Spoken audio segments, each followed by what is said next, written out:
परदोष दर्शन की वृत्ति नहीं नष्ट हो रही है। और इसमें एक चीज ये ध्यान रखना है कि अगर कोई दूसरा हो तो हम दोष दर्शन करें। पहले अगर मूल पर दृष्टि डालोगे तो बिल्कुल ठीक हो जाओगे। एक बात ये समझो, प्रभु के सिवा कुछ है? कभी शास्त्र स्वाध्याय करते हो? कभी गीता पढ़ा, भागवत पढ़ा, वेद पढ़ा? कभी तो सुना ही होगा। वेद शास्त्र कहते हैं ईशावास्यमिदं सर्वम यत् किंचे जगत्याम जगत, एक कण भी ऐसा नहीं जो ईश्वर ना हो। समझ में आया? उपनिषद कहते हैं सर्वम खलमिदम ब्रह्मणे नानास्ति किंचन, ब्रह्म के सिवा किंचन मात्र कुछ नहीं है। गीता जी कहती वासुदेवा सर्वमिति, सब कुछ वासुदेव है। रामचरितमानस कहती जड़ चेतन जग जीव जत, सकल राम में जान। पुराण वेत्ता ब्रह्म ऋषि कहते चिद चिद लक्षणम सर्वम राधा कृष्णमयम जगत, सारा जगत राधा कृष्णमय। आचार्य हिता हरिवंश चंद्र जी महाराज कहते हैं सर्वान वस्तुतया निरीक्ष परम स्वाराध्य बुद्धिर्मम, सब मेरे आराध्य देव ही सब रूपों में विराजमान। किसी भी महापुरुष की बात सुनो तो जब ये बात हम समझ ले पहले कि आराध्य देव के सिवा कुछ नहीं है, ये बात मानते हैं? ये मानते हैं कि नहीं? जानते नहीं ये तो पक्की बात है, लेकिन मानते हैं कि नहीं? ये बात आप इतनी बात समझ में आ रही नहीं यार? ये देखो भगवान ने गीत श्रीमद् भागवत के चतुर्श्लोकी भागवत का इसमें वर्णन किया। क्या लिखा है, पढ़ के सुनाओ।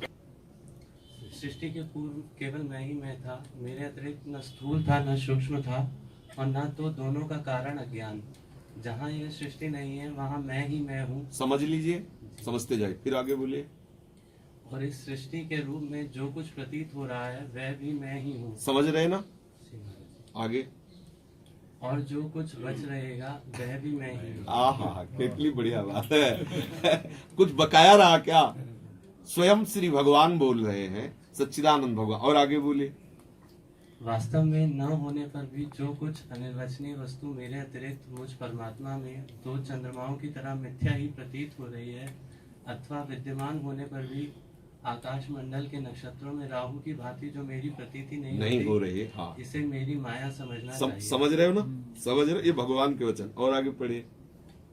जैसे प्राणियों के पंचभूत रचित छोटे बड़े शरीर में आकाश आदि पंच महाभूत उन शरीरों के कार्य रूप से निर्मित होने के कारण प्रवेश करते भी हैं, और पहले से ही उन स्थानों और रूपों में कारण रूप से विद्यमान रहने के कारण प्रवेश नहीं भी करते, क्योंकि पहले से ही वो विद्यमान है उसी में जी।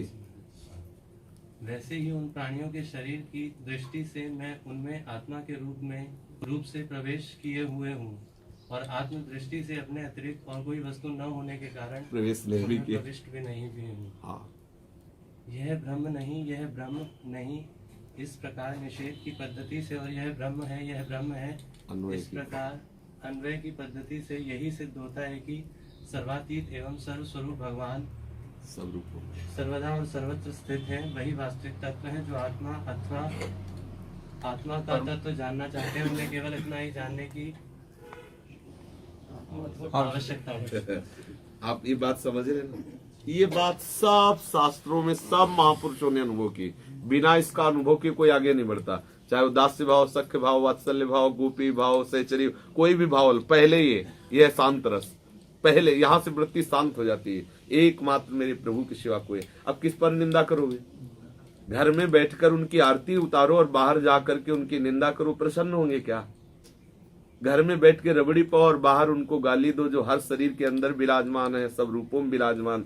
भगवान कपिल देव जी ने कहा जो हमारी मूर्ति में तो पूजा करता है विविध प्रकार के भोग सामग्रियों से, और बाहर मैं ही सब जीवों के रूप में उनसे द्रोह करता है, उसकी पूजा ऐसे हुई जैसे राख में किया हुआ हवन, अर्थात बेकार हुई। इसलिए हमें यह ध्यान रखना है कि हम जिसके दोष देख रहे हो हमारा आराध्य देव है। क्या आराध्य देव में दोष है क्या? तो ये दोष मेरा ही है ना, तो मुझे अपना दोष दूर करना है कि वहां दूर करना? वहां तो सब आराध्य देव विराजमान है। साधक को केवल ये सोचना है मैं एक साधक हूं और सब साध्य वस्तु है। यही वजह आप जहां जान गए तो आप सिद्ध हो गए।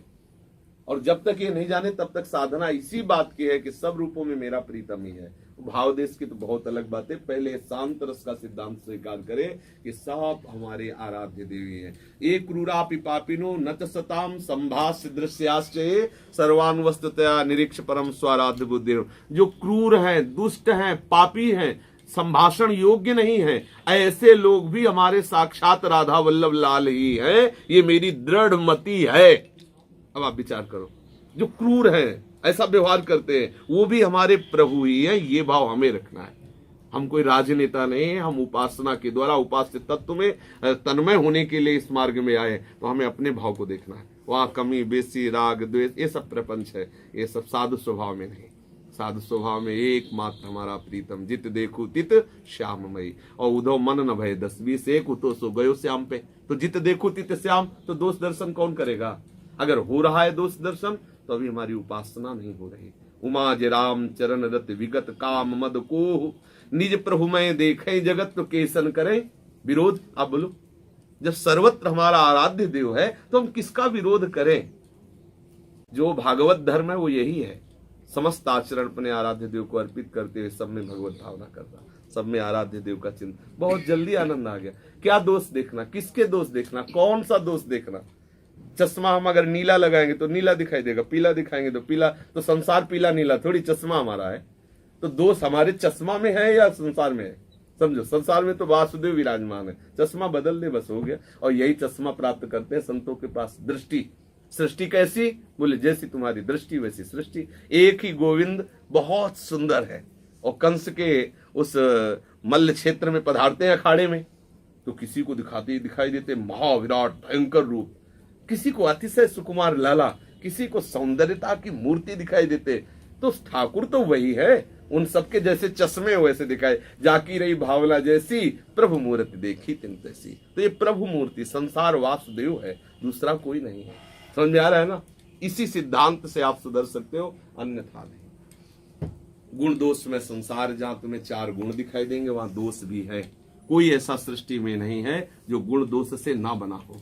जैसे बिल्कुल शुद्ध सोने का कोई आभूषण नहीं बन सकता, बन ही नहीं सकता, मिलावट करनी ही पड़ेगी। शुद्ध सोने का आभूषण नहीं बन सकता। कहते हैं शुद्ध है, लेकिन उसमें चाहे राई पाई मिलावट, बिना मिलावट के आकार आ ही नहीं सकता। ऐसे ही जितनी सृष्टि है इसमें दोष रूपी मिलावट है। जड़ चेतन गुण दोष में विश्व कीन करतार, संत हंस गुण गाहे पे परिहरि बार विकार। समस्त चराचर जगत रचना ही उससे है, गुण दोषों से ही रचित है। तो क्या करें? सुनो तात मायाकृत गुण और दोष अनेक, गुण या उभय न देखी देखी सो अविवेक।